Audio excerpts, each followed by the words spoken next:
Hey there. Tonight we're going back, way back, to 218 BCE. You're standing in the pre-dawn darkness of New Carthage, modern-day Spain, and you can hear them breathing. 37 war elephants. Your elephants. You've trained them, fed them, whispered to them in the language only mahouts understand. The largest weighs 9,000 pounds. The smallest could still crush a horse with one step. Tonight, you'll learn what history books skip over. Not the glory of Hannibal's strategy, not the romance of crossing the Alps. No, you'll discover the brutal, forgotten truth about what really happened to these magnificent creatures. The cold that froze their tears, the rocks that shredded their feet, the terror in their eyes when they saw snow for the first time. Welcome, friend. I'm glad you're here.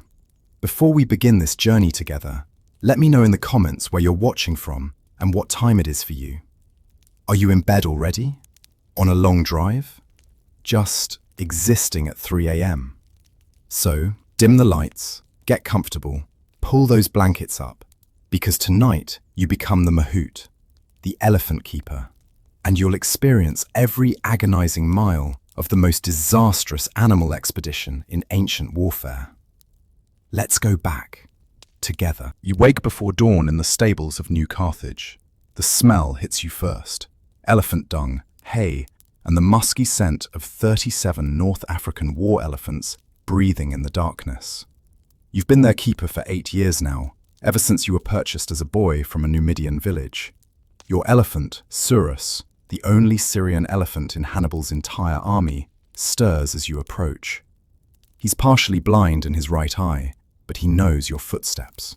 The other mahouts are already moving through the pre-dawn routine. You can hear them murmuring to their beasts in Punic, Numidian, and broken Latin. Each elephant consumes 300 pounds of food daily. Each needs grooming, foot care, and constant reassurance. These aren't domestic creatures. They're barely controlled chaos wrapped in leather skin. General Hannibal Barca himself arrives as the sun breaks the horizon.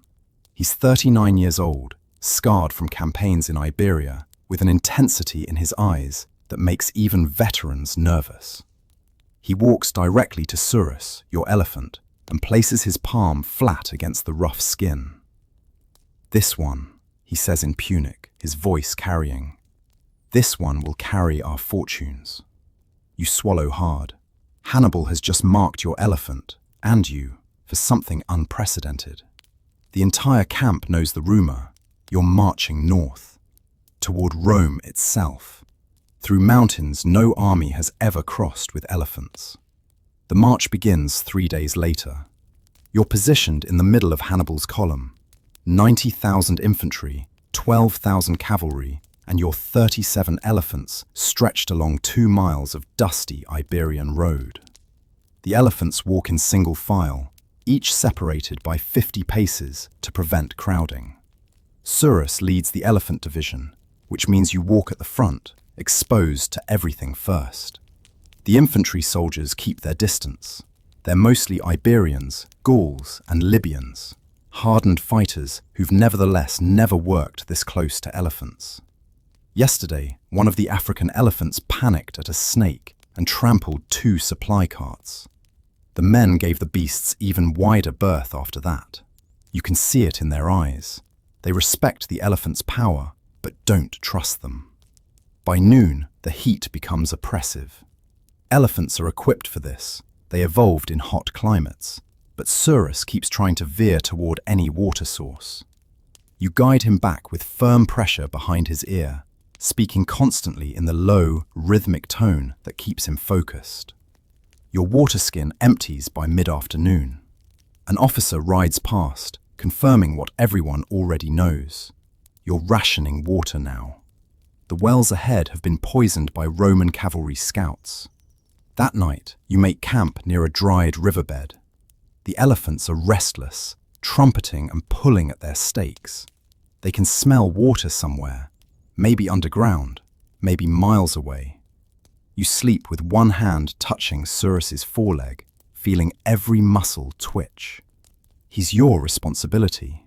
If he panics and kills someone, the army will put him down. And probably you too. The Pyrenees Mountains appear on the horizon after 12 days of marching. You've never seen mountains before, not like this. Back in Numidia, the land was flat except for occasional rocky hills. These peaks rise like jagged teeth against the sky, still weeks away, but already dominating everything. The local tribes watch from hilltops. Some have treaties with Carthage, others send scouts to count your numbers. One morning, you find an Iberian spear planted in the ground 50 paces from camp. A warning. Hannibal pays off some tribes, fights others in quick, brutal skirmishes. The elephants don't participate in these fights. They're being preserved for something bigger. Surus develops a limp on his rear left foot.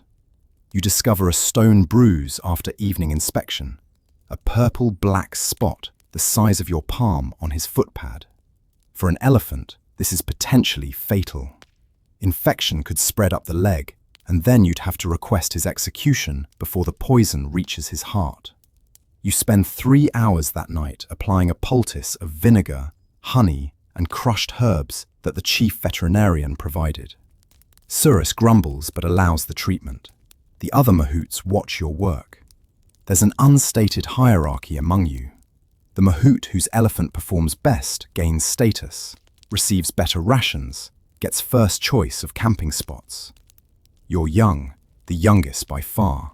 But Surus, being the general's chosen mount, gives you unexpected influence. An older mahout, Carthalo, approaches with advice about foot care. His elephant, Achates, is one of the largest Africans. The mountains will be worse, he warns in accented Punic. Much worse than stones. You enter the Pyrenees after 3 more days. The path narrows immediately, steep slopes on both sides, barely wide enough for an elephant to pass. The army stretches into a thin, vulnerable line. This is when they attack. The mountain tribes hit at noon, when the sun makes everyone drowsy and the path rounds a blind corner. Rocks rain down first, not thrown by hand, but rolled from above by dozens of tribesmen. One boulder, massive as a grain cart, crashes into the column behind you. You hear screaming. The infantry breaks formation, shields raised uselessly against gravity. Surus panics. Every instinct tells him to run, but there's nowhere to go. Cliff face on the left, sheer drop on the right, soldiers front and back. He rears up, trumpeting a sound that echoes off the mountains like thunder. You grab his ear, pull yourself up onto his neck, and do the only thing that might work. You sing. It's a Numidian child's song about rain and growing grain, utterly inappropriate for combat. But your mother sang it when you were frightened, and you've sung it to Surus since he was a calf. His ears rotate toward your voice, his feet plant. He doesn't bolt. Behind you, it's chaos. 3 elephants do panic, crushing soldiers in their terror. One elephant loses footing on the narrow path and falls. A horrifying, slow-motion disaster as 9,000 pounds of animal topples over the cliff edge. You hear it hit the rocks below, a sound you'll remember forever. The mahout jumps at the last second, catches a rock outcrop, survives. His elephant doesn't. Hannibal's cavalry eventually drives the tribesmen off, but the damage is done. First elephant lost, 1 day into the mountains. You cross the Pyrenees summit after 8 nightmare days. 8 days of narrow paths, altitude sickness, and constant tribal harassment. The army has lost 7,000 infantry, 200 cavalry, and 3 more elephants. 33 elephants remain. You count them every night now, compulsively, like a miser counting coins he knows he's losing. Surus's foot has healed, but he's changed. Elephants remember trauma differently than humans, deeper, more permanent. He startles at shadows now, refuses to walk near cliff edges, trumpets warnings at birds. The other elephants are the same. The veterans among the mahouts say this is normal, that war elephants are always half mad. You're not sure that's comforting. The descent into Gaul feels like relief at first. The paths widen, the air warms slightly, and the local tribes are friendlier. Some even join Hannibal's army. You reach the Rhone River on an autumn day when the leaves are changing colours you've never seen before. Gold, red, orange. Nothing in North Africa prepared you for seasons like this. But the Rhone presents a new problem. It's 300 yards wide, flowing fast with snowmelt, and elephants can't swim that distance. The army engineers have been working on rafts, massive platforms of logs lashed together, covered with dirt to fool the elephants into thinking it's solid ground. You watch them work and feel sick. Surus weighs more than 9,000 pounds. That raft is wood and rope and hope. Hannibal summons all the mahouts for instructions. "We cross tomorrow at dawn," he announces. "The Romans have cavalry on the far bank. We need the elephants across first. They'll break the Roman line before they can form up." His eyes find yours. "You'll go first." Surus leads. Dawn comes too quickly. The raft bobs in the shallows, tethered by 3 ropes to trees on the bank. It's covered in a foot of dirt and leaves, with small shrubs planted in the surface to make it look like an extension of the riverbank. Theoretically brilliant. In practice, you're being asked to trick a creature that can smell water from miles away. You lead Surus toward the raft slowly, speaking constantly in that low, rhythmic Numidian cadence. He stops at the dirt transition, trunk extended, testing. He knows. Of course he knows. But he trusts you, or at least his training overrides his fear. His first step onto the raft tilts it slightly. The engineers hold their breath. So do you. 1 step, 2, 3. His full weight is on the raft now. The logs groan but hold. You're walking backward, maintaining eye contact, one hand raised in the gesture that means follow. Behind you, 30 oarsmen grip their oars, ready to row the moment the ropes are released. Behind Surus, 4 more elephants wait in line, watching their leader. The ropes release. The raft jerks into the current. Surus trumpets in alarm, finally understanding the deception. The raft tilts dangerously as his weight shifts. You stumble, catch yourself on his trunk. "Easy," you whisper, though your heart is trying to escape your chest. "Easy, brother. Just stand. Just stand still." The far bank seems impossibly distant. The current pushes you downstream, even as the oarsmen row furiously. Halfway across, everything goes wrong. An elephant on the second raft panics. You hear it. Behind you, hear the mahout screaming commands. Hear the splash as 9,000 pounds of terrified animal decides it would rather risk drowning than stay on a floating wooden platform. Surus hears it too. His head swings around and the raft tilts violently to the right. 2 oarsmen lose their oars. One falls into the river, armor pulling him down like an anchor. You don't see if anyone pulls him out. You're too busy throwing your entire body weight against Surus's left side, using every ounce of training to redirect his attention back to you. "Look at me," you shout in Numidian, abandoning the calm tones. Sometimes panic requires panic in response. "Eyes here, now!" You slap his trunk, not hard, but sharp enough to sting, shocking him into focus. It's a training technique from when he was young, something you haven't used in years. It works. His eyes find yours. The elephant in the water is swimming now, trunk raised like a snorkel, mahout clinging to his back and praying. The current is pulling them downstream, away from the crossing point. You can't think about them. You have your own disaster to manage. Roman cavalry on the far bank begins moving. They're not attacking, they're retreating. The sight of elephants, even waterborne ones, is breaking their nerve. Good. You need any advantage you can get. The raft bumps against the far bank, and you've never felt such relief. "Down," you command Surus, using the signal to dismount. Off. Now. He hesitates one final heartbeat, then steps onto solid ground. His legs nearly buckle with relief. Yours do the same. 31 elephants cross successfully. 2 drown in the Rhone, including the one you watched panic. Its mahout survives, pulled out by cavalry. He sits on the bank afterward, wrapped in a blanket, staring at nothing. You know that look. That's the look of someone who's lost family. The Roman cavalry regroups farther back, watching. Hannibal's forces consolidate on the north bank, and you get your first real look at the territory ahead. More mountains. Of course, more mountains. These make the Pyrenees look like practice hills. The Alps rise in the distance, white-capped, massive, impossible. That night around the fire, Cartholo confirms what everyone already suspects. We're marching into those, he says, nodding toward the peaks. The other mahouts fall silent. An elephant can survive many things, but sustained cold. None of you have experience with that.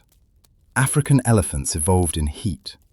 Your Syrian elephant, Surus, has slightly better cold tolerance. Syrian winters can be harsh, but nothing like alpine conditions. A Gallic guide, hired to show the safest passes, sits nearby. You ask him in broken Celtic about the mountains. He looks at you with something like pity. 9 days to cross, he says, if weather holds. If not, he shrugs. Month ago, a trading caravan tried. 300 men. 40 came down the other side. You do the math silently. That's an 87% mortality rate. You have 31 elephants. If the same ratio applies, you stop calculating. It doesn't help. Hannibal addresses the army at sunset. His speech is translated into multiple languages for the diverse coalition. He promises glory, wealth, and the complete destruction of Rome. The infantry cheers. You notice he doesn't mention survival rates. The march toward the Alps takes 11 days through increasingly hostile territory. The local Allobroges tribe watches from hilltops, debating whether to attack. Hannibal sends diplomats with gifts, gold, silver, captured Roman weapons. Some accept. Others wait for opportunity. You're in the foothills now. The temperature drops noticeably each day. Mornings bring frost that crunches underfoot and makes the elephant's breath visible in clouds. You've requisitioned extra blankets for Surus, draping them over his back at night. The other mahouts do the same. The elephants hate them, keep shaking them off. You keep replacing them. Surus's appetite diminishes. That's the first serious warning sign. Elephants are eating machines. They should consume food almost continuously. When they stop eating, something is very wrong. You try everything: fresh cut branches, dried grain, even honey mixed with grain mash. He picks at it listlessly. The cold is sapping his energy just to maintain body temperature. The army veterinarian, a Greek named Sosilos, examines all the elephants. His diagnosis is blunt. They're built for African heat, not alpine cold. Their bodies burn food just to stay warm. They're slowly starving even while eating. He looks at you with sympathy. The Syrian might do better than the Africans. Might. But don't expect miracles. That night, you sleep pressed against Surus's belly, sharing body heat. He's like a living furnace, radiating warmth. But you can feel his ribs more prominently now. He's losing weight fast. All of them are. The Allobroges attack at dawn, when everyone is stiff and slow from cold. It's half-hearted, more probing than full assault. Hannibal's cavalry drives them off within an hour, but it delays the march another day. Every delay costs food, warmth, and elephant condition.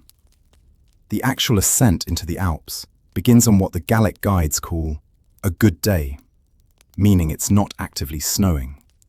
The temperature is below freezing. The path narrows to a rocky track that climbs steadily upward. You can see your breath. You can see Surus's breath in great billowing clouds. Within the first hour, the first elephant falls. Not from a cliff, from exhaustion. One of the smaller African elephants simply stops walking, sways, and collapses onto its side. The mahout screams for help. Veterinarians rush forward. They try everything: warming fires, forced feeding, even beating the elephant to make it stand. Nothing works. After 3 hours, Sosilos makes the call. They cut the elephant's throat to end its suffering. The meat is butchered and distributed to the army. The mahout sits nearby, face blank. 30 elephants remain. You've learned not to count them anymore, but you count anyway. The path becomes steeper. Surus struggles now where he wouldn't have before. His feet slip on icy rocks. He's breathing hard, too hard for the exertion level. His body is burning all its energy just staying warm. At rest stops, he stands with his head down, trunk nearly touching the ground, the posture of complete exhaustion. You share your own food rations with him. It's stupid, you need calories too, but watching him starve is unbearable. You chew bread and nuts, then feed them to him by hand, your saliva helping him digest. Other mahouts do the same. You're all getting thinner together. By evening, you've climbed perhaps 3 miles. The army camps on a slope so steep that sleeping requires wedging yourself against rocks. Surus can't lie down safely. The angle would make getting up impossible. He sleeps standing, locked knees holding his weight.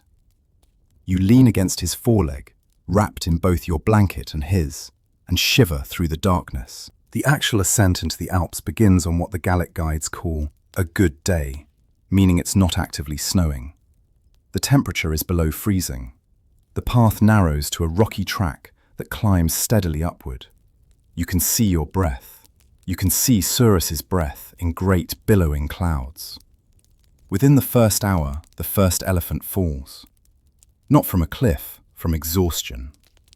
One of the smaller African elephants simply stops walking, sways, and collapses onto its side.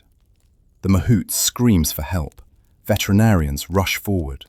They try everything: warming fires, forced feeding, even beating the elephant to make it stand. Nothing works. After 3 hours, Sosilos makes the call. They cut the elephant's throat to end its suffering. The meat is butchered and distributed to the army. The mahout sits nearby, face blank. 30 elephants remain. You've learned not to count them anymore, but you count anyway. The path becomes steeper. Surus struggles now where he wouldn't have before. His feet slip on icy rocks. He's breathing hard, too hard for the exertion level. His body is burning all its energy just staying warm. At rest stops, he stands with his head down, trunk nearly touching the ground, the posture of complete exhaustion. You share your own food rations with him. It's stupid, you need calories too, but watching him starve is unbearable. You chew bread and nuts, then feed them to him by hand, your saliva helping him digest. Other mahouts do the same. You're all getting thinner together. By evening, you've climbed perhaps 3 miles. The army camps on a slope so steep that sleeping requires wedging yourself against rocks. Surus can't lie down safely. The angle would make getting up impossible. He sleeps standing, locked knees holding his weight. You lean against his foreleg, wrapped in both your blanket and his, and shiver through the darkness. Day 5. Another elephant dies. This time, it's not from falling or exhaustion, it's from simple hypothermia. The mahout wakes to find his elephant lying on its side, frozen solid, eyes open and glazed. The elephant was an African named Melkart, only 7 years old. Too young. Everything here is too young to die like this. 29 elephants now. The number haunts you. The path leads along a ridgeline so narrow that the elephants walk in absolute single file, with cliff faces on both sides. One misstep means death, a 1,000-foot fall into nothing. You lead Surus with your hand on his trunk, testing each step yourself before allowing him forward.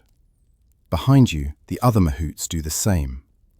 It takes 6 hours to cross a section that should take 45 minutes. Hannibal rides forward on horseback to inspect the elephant division. His horse skitters at being this close to the exhausted beasts. "How many are combat ready?" he asks Carthalo, the senior mahout. Carthalo looks at the general, then at the elephants, then back. "None, my lord." The silence that follows is terrible. Hannibal's entire strategy depends on elephants breaking Roman infantry formations. If they can't fight, but Hannibal just nods. "Keep them alive. We need them to simply arrive." He rides away. You're not sure if that's better or worse.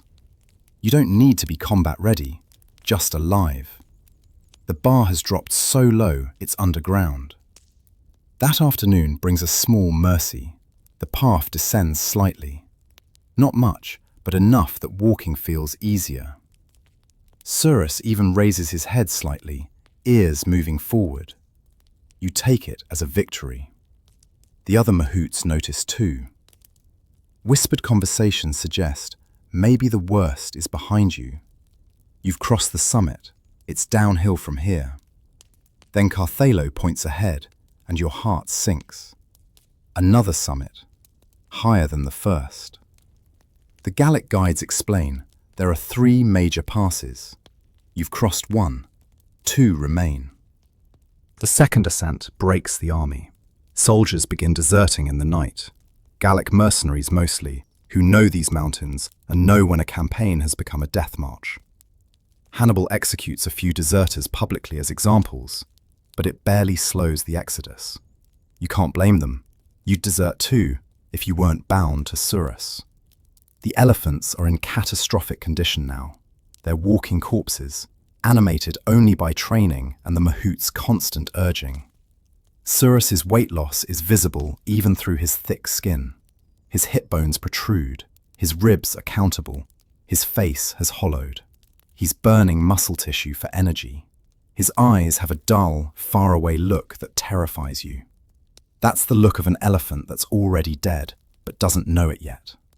3 more elephants die on the ascent. One simply sits down and refuses to get up. They leave it sitting there.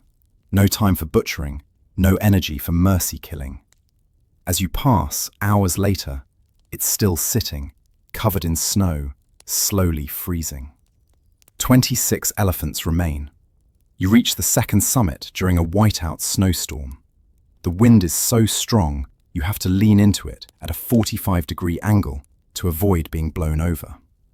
Surus stops walking. Just stops. You pull on his trunk, push against his leg, scream commands into the wind. Nothing. He stands with his eyes closed, swaying slightly. Carthalo appears through the snow. He's leading his elephant, Achates, who's in even worse condition than Surus. "They're done," he shouts over the wind. "They can't process commands anymore. Their brains are shutting down from cold." He demonstrates.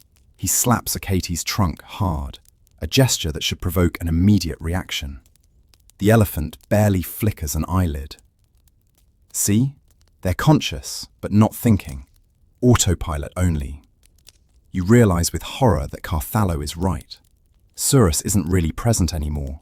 He's somewhere else mentally, conserving energy, waiting to either recover or die. The descent from the second summit is worse than the climb. The path is covered in ice, not snow, which provides traction, but pure ice, smooth and treacherous. Horses slide and fall. Soldiers move on hands and knees. The elephants, with their enormous weight, have even less control. It happens to an elephant named Hamilcar, 50 feet ahead of you in line. His feet slip on an icy section. He tries to correct, shifts his weight, and his rear legs go out from under him. 9,000 pounds sliding backward on ice makes a sound you'll never forget. A grinding, scraping, metallic screech as his body presses into the frozen path. His mahout jumps clear just before Hamilcar slides over the edge. The elephant falls silently. No trumpet, no cry, just gone. You hear the impacts as his body hits outcrops on the way down. It takes 7 seconds before you hear the final crash. 7 seconds of falling. You do the math automatically. That's roughly 750 feet. Nothing survives that. 25 elephants. You're down to 25. The engineers start a new system. They chip steps into the ice with picks and hammers, creating rough stairways for the elephants. It slows progress to perhaps a quarter mile per day, but the alternative is watching more elephants slide to their deaths. Surus walks down the ice steps mechanically, each foot placement deliberate but devoid of thought. You guide him with hand pressure on his trunk, your own feet slipping constantly. At nightfall, you reach a relatively flat area, a miracle of terrain that allows actual camping. Hannibal orders all remaining livestock slaughtered for food. The elephants receive extra rations of meat and grain. It's too little, too late, but Surus eats for the first time in days. The sight of him actually consuming food brings tears to your eyes. You don't bother hiding them. Everyone is crying now, from cold, exhaustion, or despair. The tears freeze on your cheeks. Day 9 in the Alps, the final descent. The Gallic guides say Italy is just 3 days away, if you can reach the foothills. 3 days might as well be 3 years at this point, but it's still hope. Hope is a dangerous thing in the mountains. The temperature warms slightly as you lose elevation. This should be good news, but it creates a new nightmare.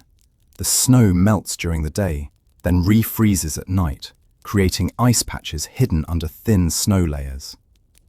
Elephants break through constantly, one leg plunging down while the others stay on the surface. Surus breaks through 4 times in one morning. Each time, you have to help him extract his leg, pushing, pulling, digging snow away from around his trapped foot. It takes 20 minutes per incident. Your hands are destroyed, bleeding, frostbitten, covered in sores that won't heal in the cold. Another elephant falls during one of these incidents. The ice breaks, and the elephant, a large African bull named Tanit, drops through into a snow-covered crevasse. The opening is only 3 feet wide, but he falls 15 feet before wedging in the crack. They can hear him down there, trumpeting in pain and terror. The crevasse is too narrow to extract him. After 3 hours of failed rescue attempts, Sosilos makes the decision. They pour oil down onto Tanit and drop a torch. You hear the screaming for 5 minutes until the smoke suffocates him. His mahout tries to throw himself into the crevasse. Other mahouts hold him back. 24 elephants. The number is meaningless now. You're all going to die up here. But then, mid-afternoon, something changes. The path levels out. Genuinely levels. Not the slight respite of a ridge, but actual flat ground. Trees appear. Not the stunted mountain shrubs, but real trees. Pine trees. The air smells different, warmer. You're through. Behind you, the Alps rise like a white wall. Ahead, the path descends into green valleys. Italy. The first night in Italy, camping below the snowline, Surus lies down for the first time in 8 days. You watch him slowly fold his legs, lowering his massive body to the ground with a groan that sounds almost human. He stretches out fully on his side. He's still alive. Against every probability, your elephant is still alive. You inventory the survivors. 24 elephants descended from the Alps. You started with 37. 13 dead in 2 weeks. More than a third of the division lost to cold, falls, and exhaustion. The mahouts gather that night and do something none of you have done since childhood. You weep. Not dignified tears, but broken, gasping sobs. You've spent 2 weeks watching elephants die. Your elephants, your family. Hannibal's army is similarly devastated. Of 90,000 infantry, approximately 50,000 survive. Of 12,000 cavalry, 6,000 remain. Nearly half the army dead in the mountains. But you're in Italy. You're actually in Italy, behind Rome's defences, and they have no idea you're here. The next morning brings the first real warmth you felt in weeks. Surus stands stiffly, favouring his left rear leg, the one he injured on the raft, which hasn't fully healed. All the elephants move like arthritic old men, stiff and careful. Sosilos examines each one. His report to Hannibal is grim. They need a month of rest, warm conditions, and unlimited food. They won't be battle-ready for weeks. Hannibal doesn't have weeks. Roman legions are mobilizing. You overhear his officers planning. They'll rest 3 days, then march toward the first Roman army. 3 days for elephants who need 30. But when has what elephants need ever mattered to generals? You spend those 3 days doing nothing but caring for Surus.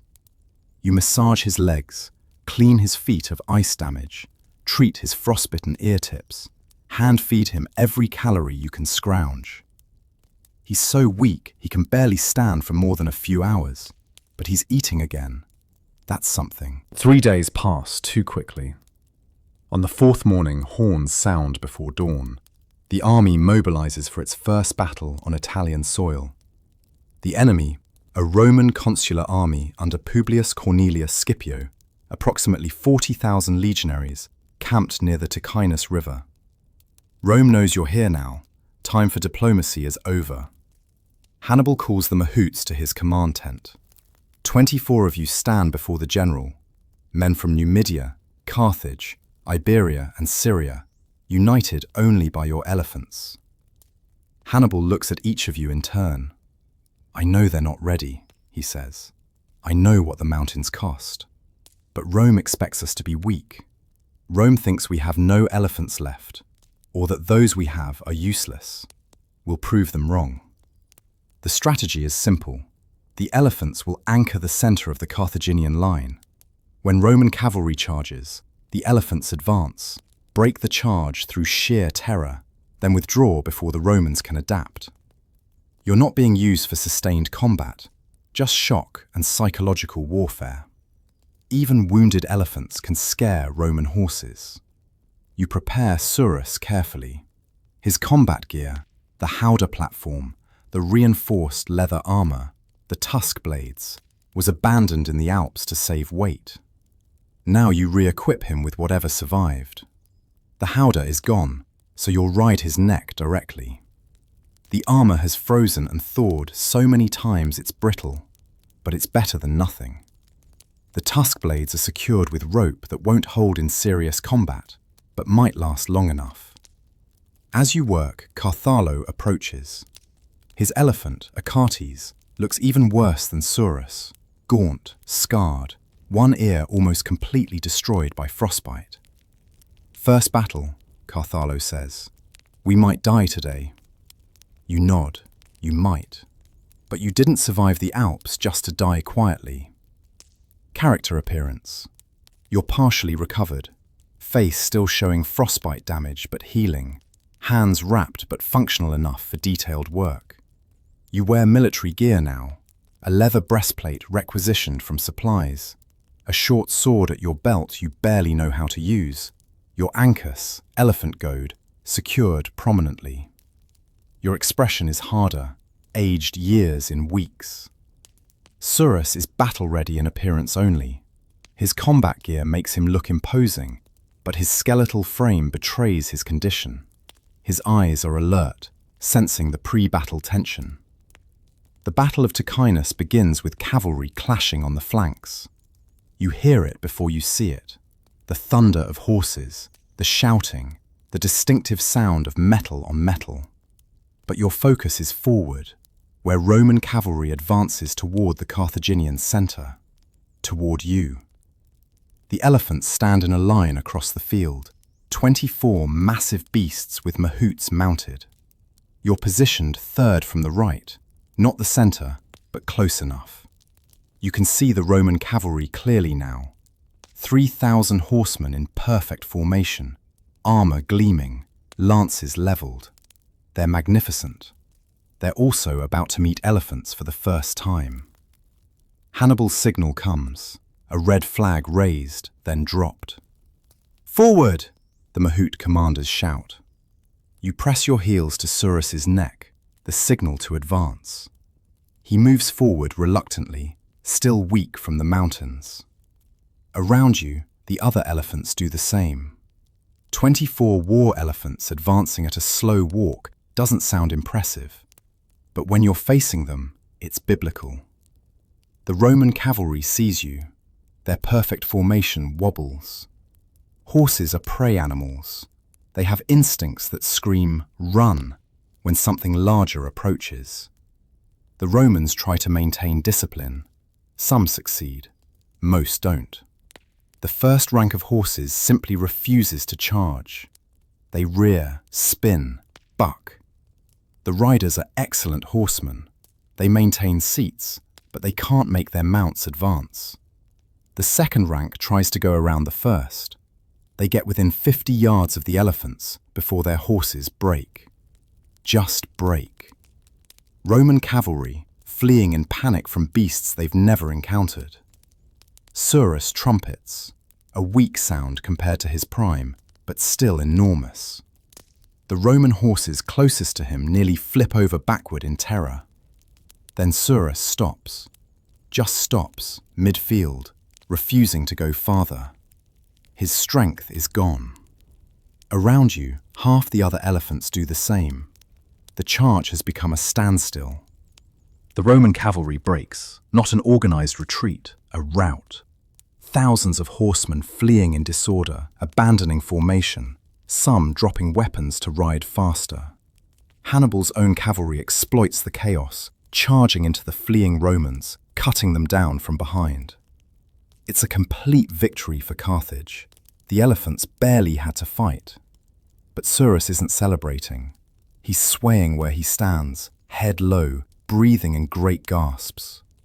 Around you, several other elephants have collapsed entirely.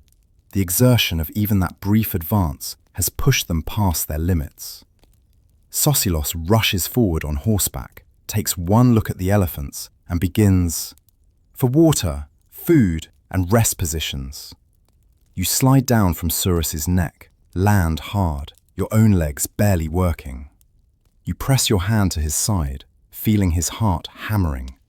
Too fast, dangerously fast.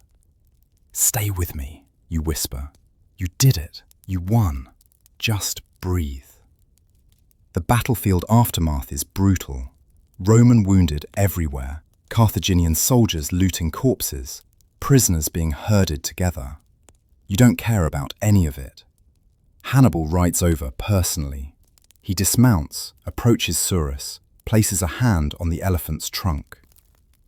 "This one saved us today," he says loudly, for the surrounding soldiers to hear. "This elephant and his brothers broke Rome's cavalry with their mere presence. Remember this." It's propaganda. Good generalship is always propaganda, but you appreciate it anyway. The Carthaginian army moves south, pursuing broken Roman forces. Hannibal wants to fight another battle before Rome can properly organize its defenses. The elephants march, but calling it marching is generous. They shuffle forward at walking pace, stopping frequently for rest. You've gone from elite shock troops to the army's slowest, most fragile division. Surus develops an infection in his rear left foot. The old injury from the ice has never properly healed, and now it's inflamed, weeping pus. Sosilos lances it, drains the infection, packs it with honey and herbs. Watch for fever, he warns. If the infection spreads to his blood, he doesn't finish. You know, blood poisoning kills elephants within days. The next Roman army is larger, 4 full legions under both consuls, perhaps 80,000 men. Hannibal chooses the battlefield carefully, the Trebia River, flowing between steep banks, with your camp on the south side. He's setting a trap. The elephants are the bait. The plan: parade the elephants within sight of the Roman camp. Let Rome see you're still combat capable. Draw them into attacking across the river in winter conditions, when the water will be chest deep and freezing. Exhaust them before they reach your actual battle line. It's brilliant. It's also asking elephants who barely survive the Alps to bait a trap with their own bodies. The night before battle, you can't sleep. You're lying beside Surus in the cold, watching stars when Carthalo approaches. His elephant Achates is dying. Everyone knows it, including Carthalo. The infection has spread through his system, and his breathing has that wet, rattling sound that means fluid in the lungs. I'm going to ride him tomorrow, Carthalo says quietly. One last time, let him die doing what he was bred for. You want to argue. You want to say that elephants deserve better. But the Battle of Trebia begins before dawn. Hannibal sends light cavalry across the river to harass the Roman camp, a deliberate provocation. The Romans respond exactly as predicted. They marshal their entire army and charge after the cavalry, pursuing them back across the Trebia. 80,000 Roman soldiers wading through chest-deep, ice-cold water in December. By the time they reach the south bank, they're hypothermic and exhausted. The elephants are positioned on both flanks of the Carthaginian line, 10 on each side, 20 total. Surus is on the right flank, 5th position. You've dressed his infected foot with extra padding, knowing it won't matter. When elephants charge, pain becomes irrelevant. The Romans form up, water streaming from their armor, teeth chattering. Their officers try to restore warmth and morale. Then Hannibal signals the advance. The elephants move forward, and even weak, even damaged, even dying, they're still terrifying. The Roman infantry holds. They're trained legionaries, not cavalry, better disciplined. But their formation loosens. Fear works even on trained soldiers. The elephants hit the Roman flanks like hammers. You're riding Surus into actual combat now. Not just a demonstration, but real fighting. He's too tired to charge properly, but his momentum alone scatters soldiers. His tusks, fitted with bronze blades, catch a Roman soldier across the chest. The man goes down. You don't look. You can't afford to see individuals, only threats and targets. Then Surus stumbles. The infected foot gives out on rough ground, and he nearly goes down. You grab his ears, pull yourself forward, shout encouragement. He catches himself, but the stumble has left him separated from the other elephants. Roman infantry recognizes the vulnerability. 20 legionaries close in with spears, targeting his legs. This is how elephants die in battle, isolated and swarmed, brought down by dozens of small wounds until they bleed out or collapse from pain. You see it happening. Surus sees it too. He trumpets in rage and fear. Surus goes berserk. That's the only word for it. The approaching Romans trigger something primal in his exhausted brain. He stops responding to your commands entirely and just fights. He grabs a Roman soldier with his trunk, lifts him bodily, and slams him into the ground so hard you hear bones shatter. He tramples another, tusks another, spins with surprising speed, and scatters 6 more with his sheer mass. You're along for the ride now, clinging to his neck, no longer controlling him, just surviving. This is what war elephants do when cornered. They become chaos incarnate. Romans fall back, formation breaking. An elephant in full battle rage is unstoppable. Until it isn't. The spear comes from your left. A Roman soldier, braver than the others, thrusts up and catches Surus in the shoulder. It's not a killing blow, not immediately, but it's deep, and Surus screams. The sound an elephant makes when seriously injured is unlike any other. A trumpet note that goes through your bones. He spins, trying to find the attacker, and you nearly fall off. You grab his ear with both hands, drop your weapons, just hold on. Then the Carthaginian cavalry arrives. Hannibal has sprung the rest of his trap. Hidden cavalry in the riverside woods sweep into the Roman flanks. The Romans, already exhausted and cold, break. The entire army routs, fleeing back across the Trebia, leaving thousands dead on the field. It's another massive victory for Carthage. But you're not celebrating. Surus is wounded, the spear still embedded in his shoulder. Blood flows down his leg, mixing with the blood from his infected foot. You dismount shakily, approach his shoulder, assess the wound. It needs to come out, but removing a spear from an elephant requires equipment and help you don't have mid-battle. Sosilos finds you an hour later, still standing beside Surus, hand on the spear shaft, too afraid to pull it. "Let me," Sosilos says gently. He pulls. Surus screams again. The wound pours blood. Sosilos packs it with cloth and pressure. "He'll survive," he says with more confidence than you feel. Elephants are tough. Around you, mahouts count survivors. 18 elephants remain. Achates, Carthallo's elephant, died mid-battle, collapsed from infection and exhaustion combined.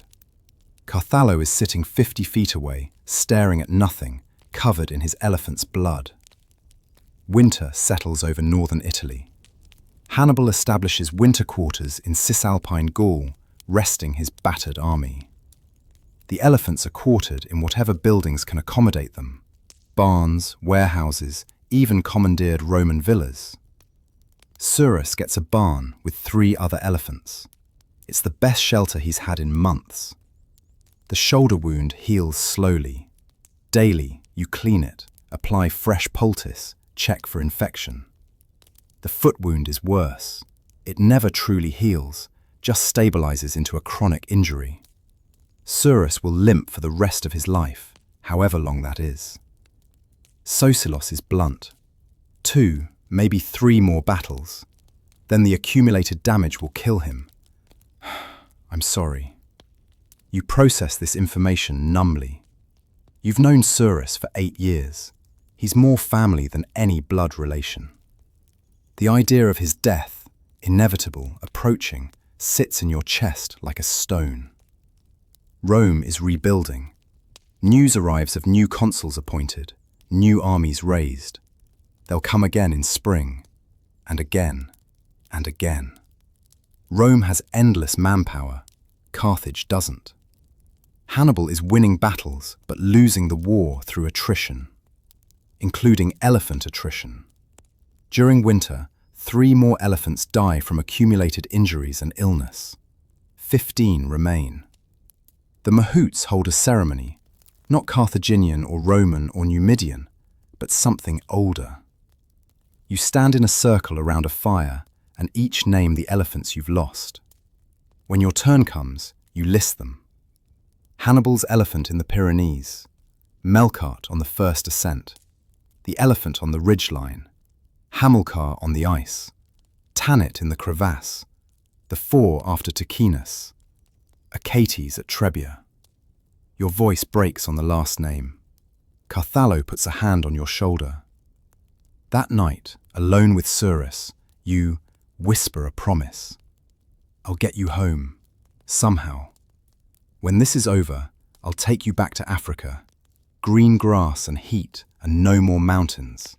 I swear it." Surus doesn't understand the words, but he understands the tone. His trunk reaches up and gently touches your face. Spring arrives, and with it, another Roman army.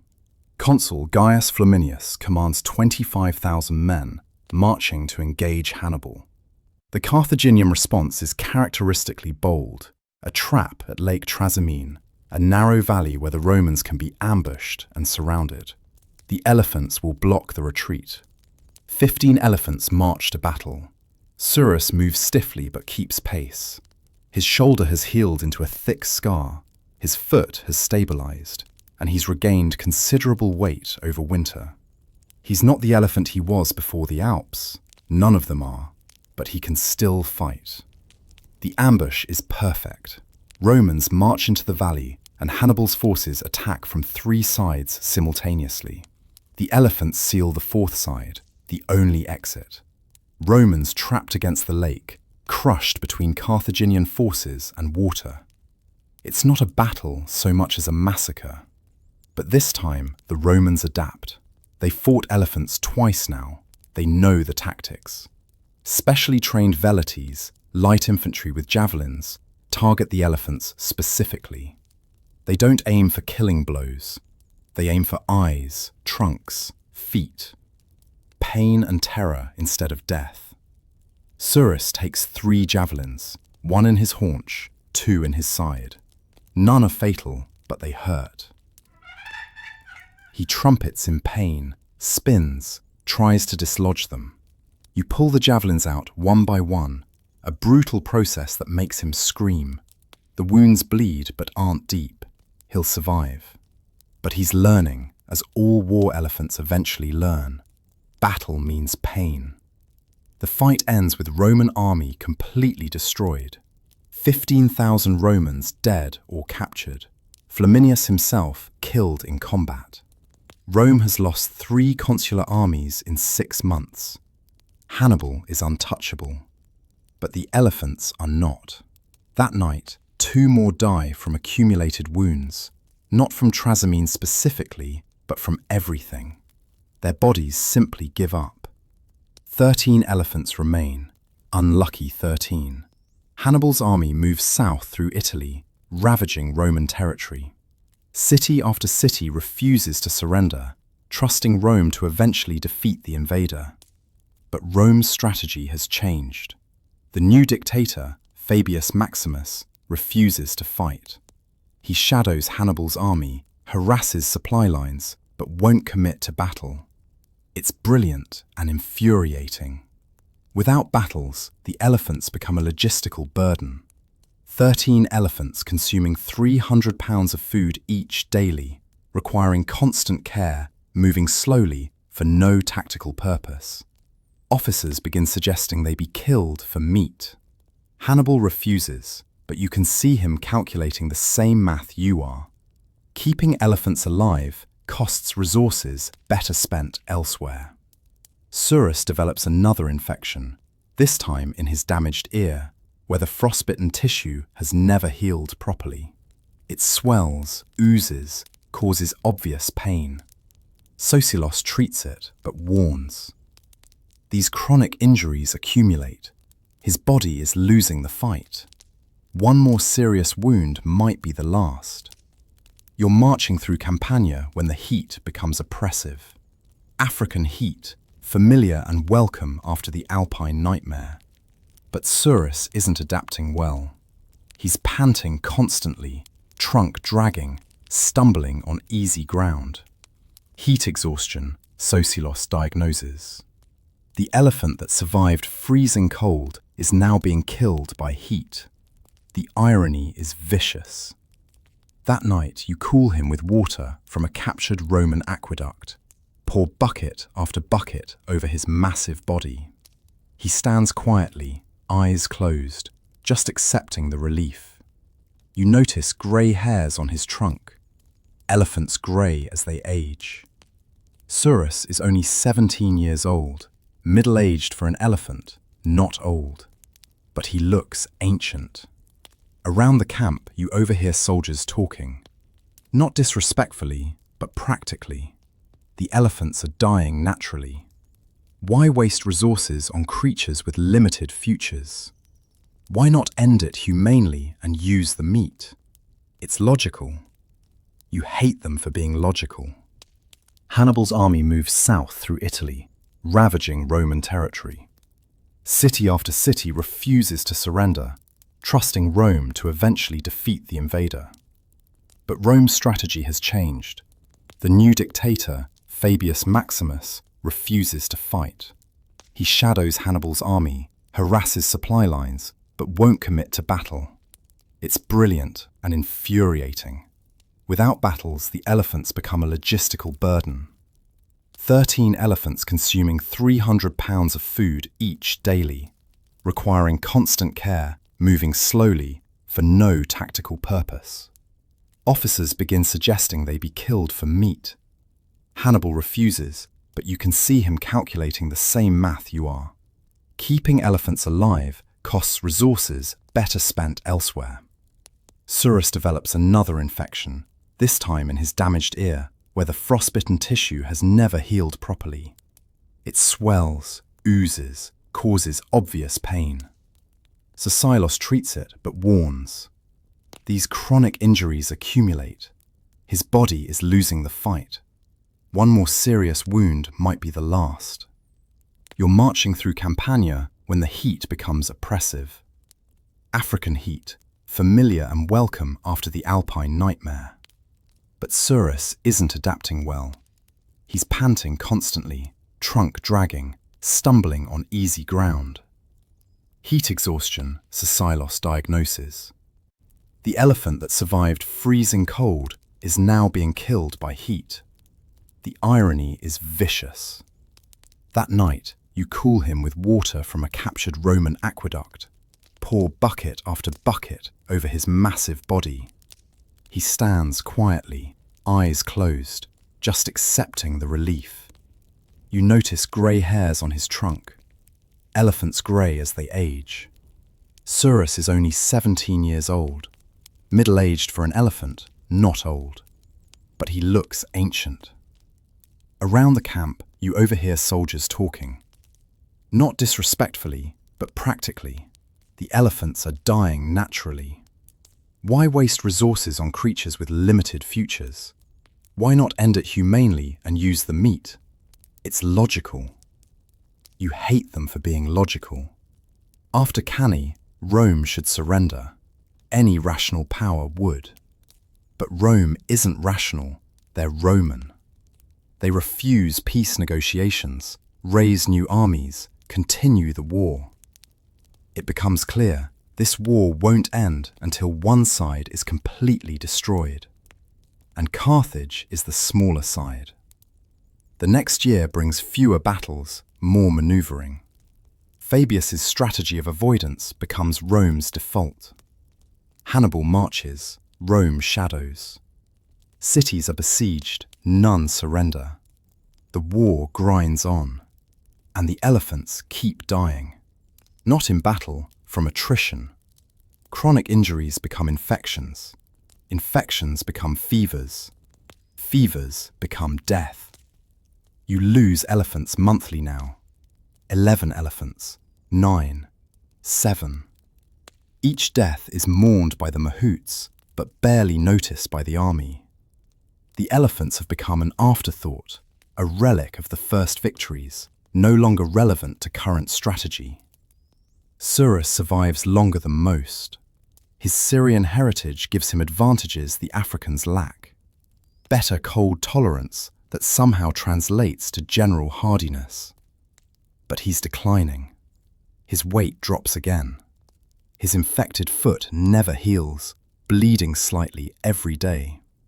His damaged ear has lost half of its flesh to necrosis. He's deaf on that side now. You're 25 years old and feel 50. 8 years as a mahout, 7 of them with Surus. Everything you know how to do centers on keeping this one elephant alive. And you're failing. He's dying slowly, and there's nothing you can do but watch. In 215 BCE, 3 years after arriving in Italy, the elephant count drops to 4. 4 elephants from 37. You, Carthalo, who survived but lost Achates, and 2 other mahouts. You're the last of a dying tradition.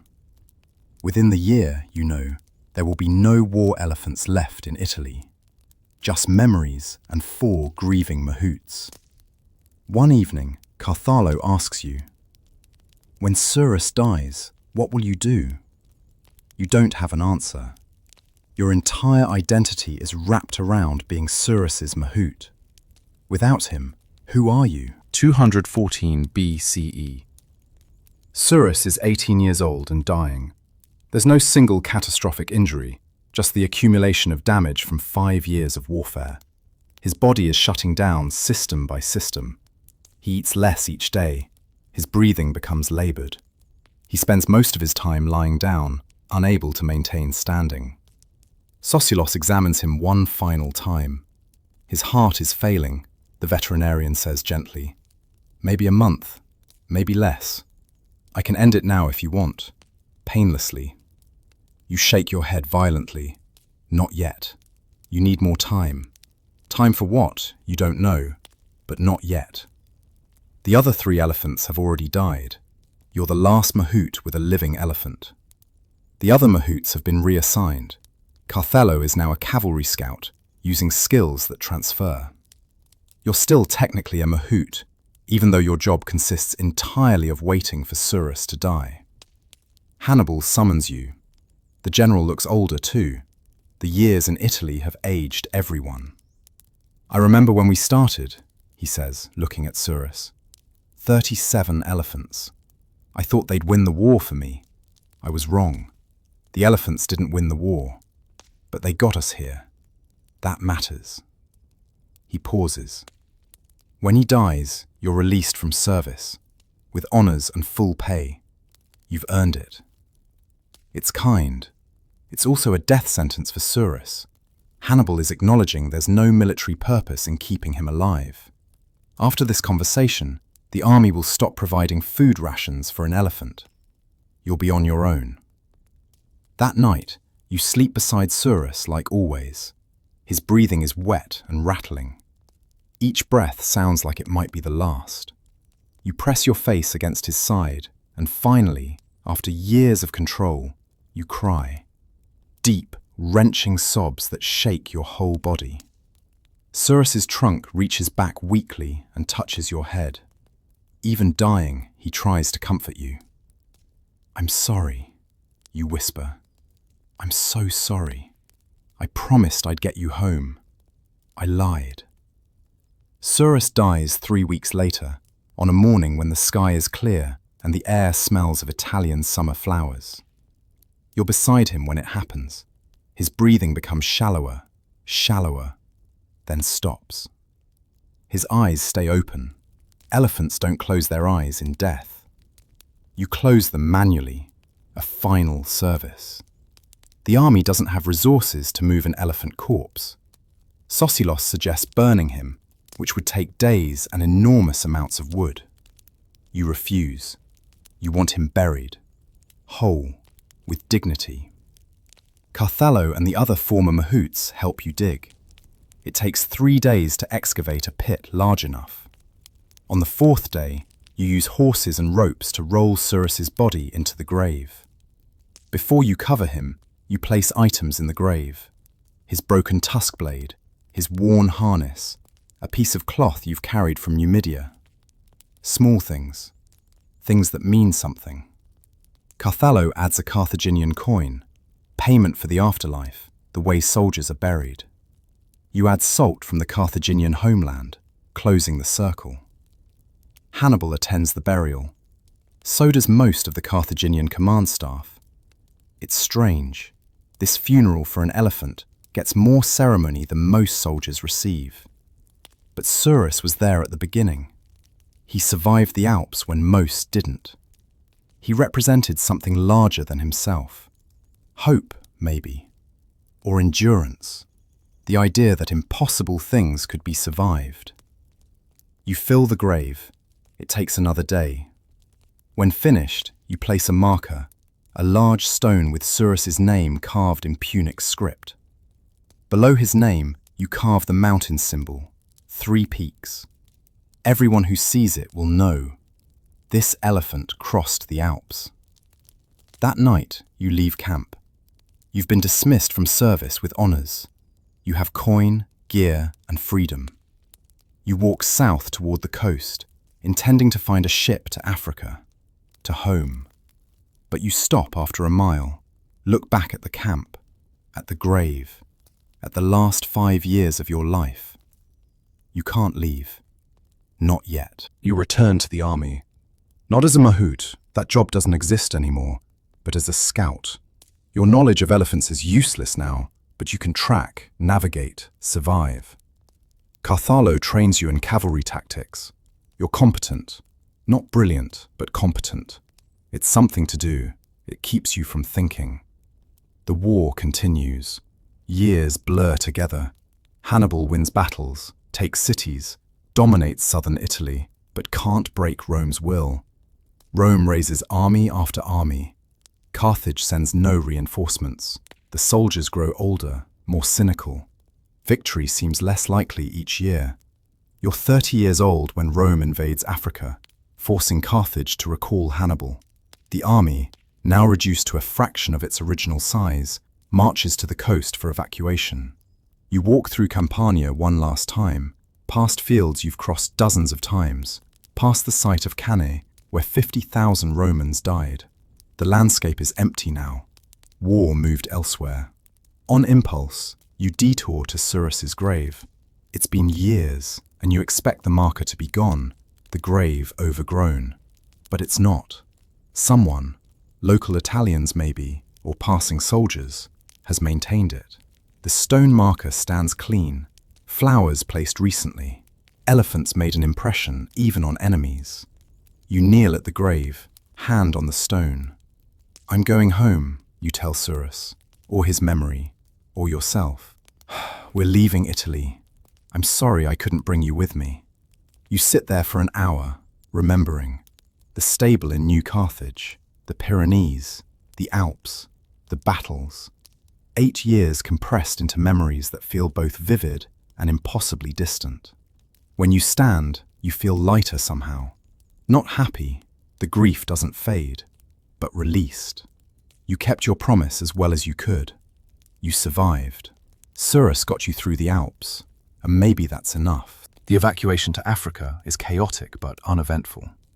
You board a Carthaginian transport ship in a crowd of veterans, all returning to defend the homeland. The ship smells of salt, sweat, and old wood. You stand at the rail as Italy recedes, watching the coastline disappear. 15 years. You were a boy when you left Numidia. You're returning a man, carrying more scars than should fit in one lifetime. Africa looks the same and completely different. The heat hits like a physical force, familiar and welcome. The landscape is the red-brown of home. But Carthage itself is desperate. Rome's invasion force is near, and the city is preparing for siege. The population is terrified. They see Hannibal's returning army as salvation. You're assigned to a veterans unit, men who served the entire Italian campaign. Carthage still has elephants. Not many, but 80 juveniles hastily trained for war. Young elephants, barely combat-ready, with nervous mahouts who've never fought a battle. You watch them gather before battle and feel sick. They're sending children to fight. Elephant children and human children, neither ready, both going to die. An officer recognizes you. You're the mahout from Italy, the one who crossed the Alps. You nod. We need experienced handlers. These boys don't know what they're doing. He's asking you to return to your old job, to ride elephants into combat one more time. You look at the young elephants, the terrified mahouts, and something in you breaks open, or maybe heals, you're not sure. No, you say, I'm done. The officer argues. You walk away. The Battle of Zama is a disaster. You watch from the infantry reserves, positioned far from the elephant division. Scipio has learned every lesson from fighting Hannibal. When the 80 elephants charge, the Roman lines simply open, corridors created by training and discipline, allowing the elephants to run through harmlessly. Those elephants that don't pass through the gaps are hit by coordinated javelin volleys, driving them back into Carthaginian lines. The elephants panic, turn, rampage through their own army. Chaos. From your position, you can see it unfold with horrible clarity. Young elephants, poorly trained, breaking under pressure. Mahouts losing control, falling, being trampled. The elephants become weapons against Carthage instead of for it. Within an hour, the elephant division is destroyed, scattered, killed, or fled from the field. The advantage Hannibal needed becomes the thing that defeats him. The infantry battle that follows is brutal and decisive. Roman cavalry encircles the Carthaginian flanks, exactly as Hannibal did at Cannae. The irony is bitter. By afternoon, Carthage's army is broken. 20,000 dead, thousands more captured. Hannibal survives and escapes, but his military career is over. Carthage is over. You survive too. When the Romans sweep the field for prisoners, you throw down your weapons and surrender. Survival, at this point, is habit. You're processed with thousands of other prisoners, names recorded, valuables confiscated, then released. Rome doesn't need more prisoners. They need broken people to go home and tell Carthage the war is lost. Walking back to Carthage through the gathering dusk, you pass the battlefield. The elephants who died lie among the human corpses, young animals who never had a chance. One is still alive, chest heaving, legs broken. There's no one to end its suffering. You approach carefully, kneel beside it, place your hand on its trunk. It calms slightly. You stay until it dies. It takes 20 minutes.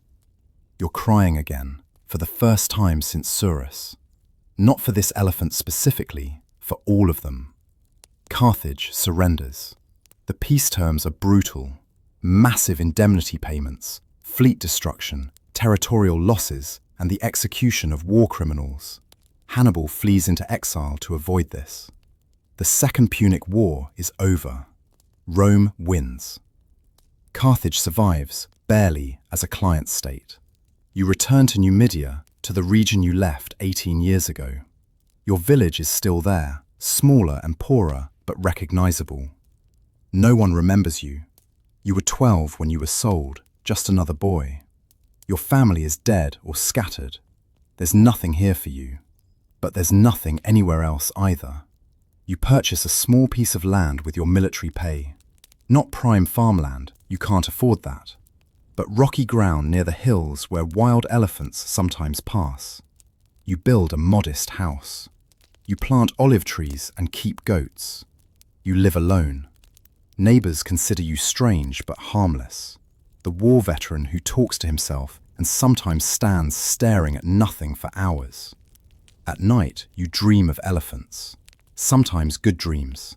Surus, healthy and young, walking through green African grass. Sometimes nightmares. The Alps, the ice, the screaming, the dying. You wake confused about which memories are real. After 17 years of living with elephants, their absence is a physical ache. One evening, you hear trumpeting in the hills. Wild elephants, passing through on ancient migration routes. You walk out to watch them, a small herd, perhaps 20 animals. They're not like war elephants. They're cautious, communal, peaceful. Mothers with calves, adolescents playing, the life Surus should have had. You watch until they disappear into the dusk. Then you return to your house, make dinner, and sit alone. It's quiet. It's safe. It's deeply, achingly lonely. But you survived. Against every probability, through the Pyrenees and the Alps and 15 years of warfare, you survived. That has to mean something. You're just not sure what. Years pass. You age into your 40s, then 50s. The world changes around you. Rome becomes the dominant Mediterranean power. Carthage is eventually destroyed completely in a third war, burned, salted, erased from existence. The former empire becomes a memory. Hannibal dies in exile, taking poison rather than surrender to Rome. The veterans scatter, die, are forgotten. The story of the war becomes legend, details distorted by time. But you remain. Farming your rocky land, living quietly, bothering no one. Local children sometimes ask about the scars on your hands, the way you limp in cold weather. You tell them you were a soldier once. If they press for details, you talk about Italy, about battles, about generals. You never mention elephants. That part is private, sacred, not for casual conversation.